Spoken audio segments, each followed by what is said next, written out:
along with the sources that we talked about. And then the thing that I thought was really funny is that the paper said, "Oh, but that's kind of an indication, like, if Hi, everybody, and welcome to the Kidney Coach YouTube channel. I am naturopath Fiona Chin, co-founder of Kidney Coach and Kaigenesis, our supplements designed for people people diagnosed with chronic kidney disease.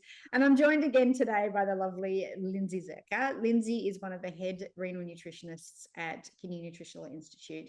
She is a gem when it comes to all things autoimmune related and kidney disease. So any of those sort of things, she's your master there.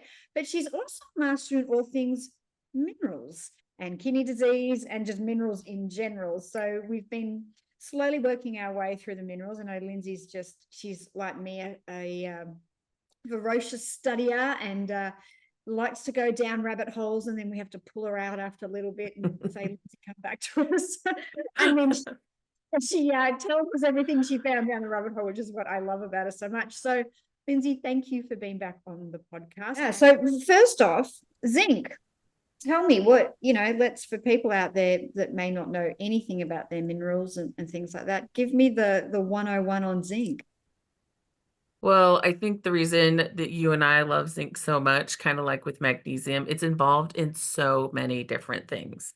It's really a busybody. Um, so a lot of times people may think of it as like kind of the more primary roles we hear about is its role with supporting a healthy immune system and then its role in helping with wound healing. But zinc does a lot more than that. It's really important for cell growth and division.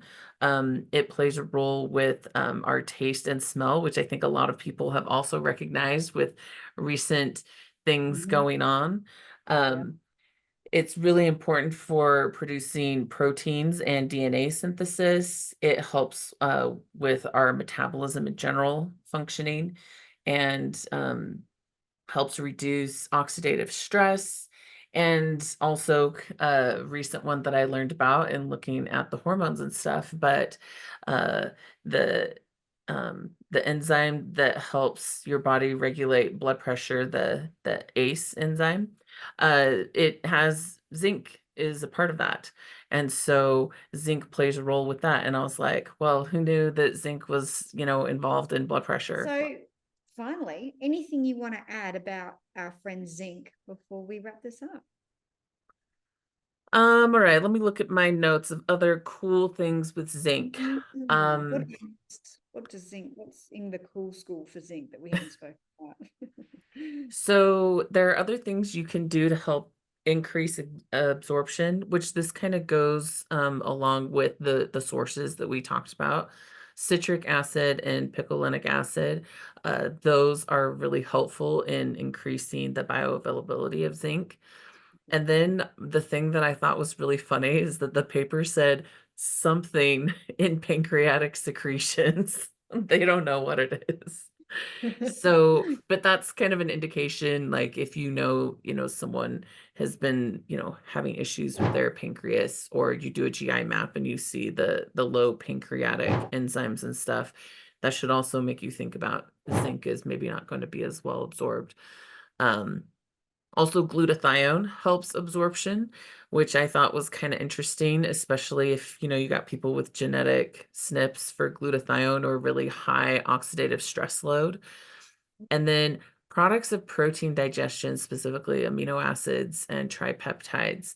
And so that's another reason, lower protein diets is going to make the zinc absorption a little bit tougher.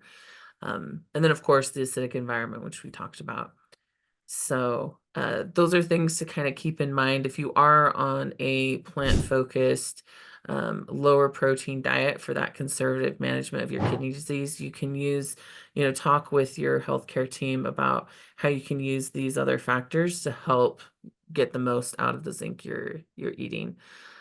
Um, Interestingly, zinc also helps increase folate bioavailability. But if you have really big doses of folic acid, you can reduce zinc absorption. But I'm always like, well, what is a really big dose and how long does this have to happen for this to be a problem? But it said in doses of 800 micrograms a day for 25 days, they didn't see any reduction in zinc absorption. So you're definitely cool at that level. Interesting. Um, Might be interesting so if it's worse with an MTHFR gene or not. yeah, exactly right. Yeah. Mm. The interplay is so interesting. That's why I'm like, well, what kind of interactions do we see with other things? Um, Zinc deficiency also reduces the release of vitamin A from the liver.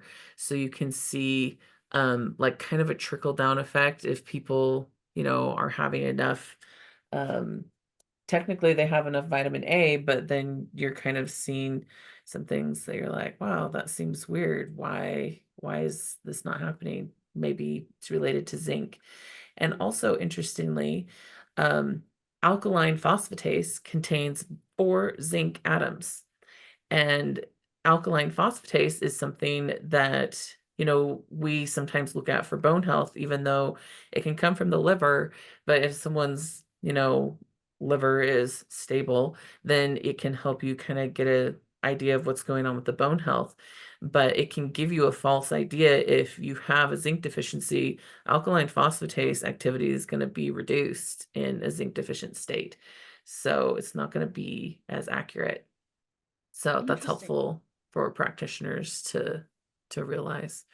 So some other cool things with zinc and its interactions with other nutrients. Yeah, that is fascinating. I didn't know the alkaline phosphatase. Thank you, Lindsay. That was educational as always. That's why I love catching up because I always learn lots of new things. So thank you. If anyone's out there listening, thinking, oh my goodness, this woman is the mineral expert, I definitely need to chat to her. I will put the details in below, but kidneynutritionalinstitute.org, right? There you'll be able to find Jessiana and the team and all the amazing practitioners they have there. Lindsay being one of the head ones there, doing amazing work with people with chronic kidney disease and obviously looking at minerals and very much treating you as a person and not a disease and doing all the integrative testing. If you want to know more about what we do, you can head to www.kidneycoach.com and you will find us on Instagram and Facebook under the same handles with Kidney Coach. Make sure you hit subscribe and like. That way you'll get notified anytime we put up new info. And if there are any questions you have for Lindsay or any other minerals you'd like her to talk about, and don't worry, we're going to plop our way through all these minerals here. Please put some comments below and I will make sure to pass that on to the lovely Lindsay herself. Lindsay, thank you as always. Thank you for listening and we look forward to chatting to you next time.